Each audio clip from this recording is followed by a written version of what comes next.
Good morning, everybody out there in YouTube land. This is your newest author, Jim Bianchi, talking about my book, The Sterile Earth. It's only been for sale on Amazon for about a week, and I've already sold 101 copies. You don't know how exciting that is for me to understand that people really want to read what I wrote. Word of mouth has been fantastic. I've sold even a couple of hardbound editions. These are the most expensive versions of the book at $20. The paperbacks are $10, and the ebook is $1.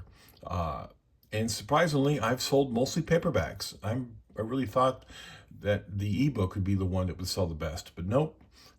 People want to spend the $10 on the paperback, which is fantastic, outstanding. So I'm going to read a little bit from the book until either people are sick of it or I'm sick of it.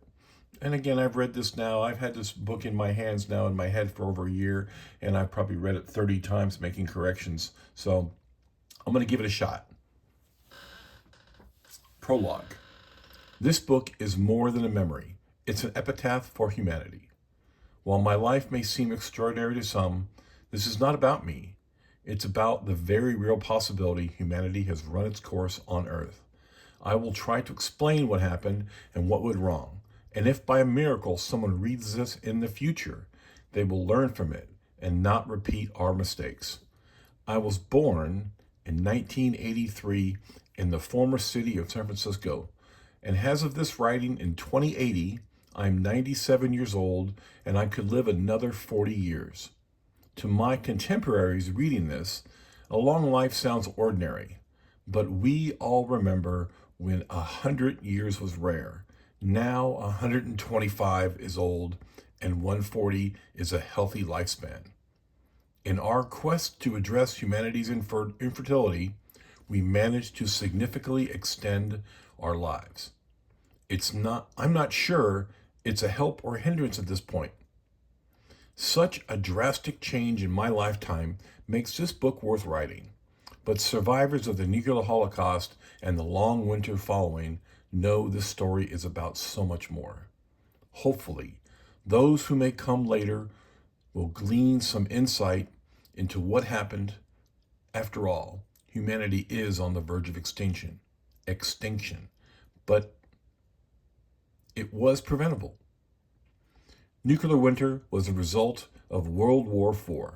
The bombs threw so much debris into the atmosphere, it blocked out the sun for 11 years, plunging the world into a permanent winter.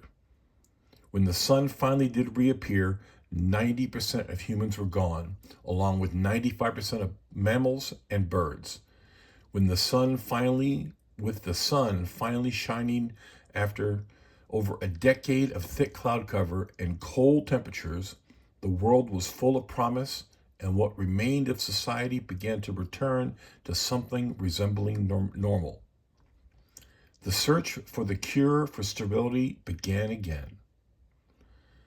One morning, a few weeks after the sun broke through, I found myself listening to the information lifeblood of the apocalypse, the ham radio. Hearing stories of neighbors banding together to fight looters, accidental survival, and the hardships everyone endured, I hoped someone would write it down for posterity. A minute later, it occurred to me I could do it. I was a decent writer before the world blew up, so I sent out a broadcast request for copies of any diaries, logs, or notes made over the last 11 years.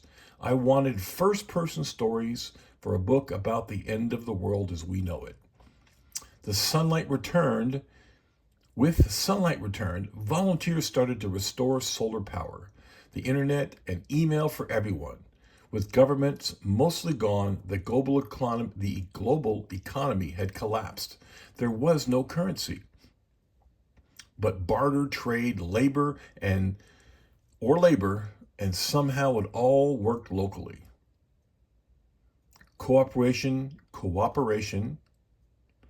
International cooperation would be limited and very rare, but most survivors were generous with their time and stories, and I wanted to collect it all.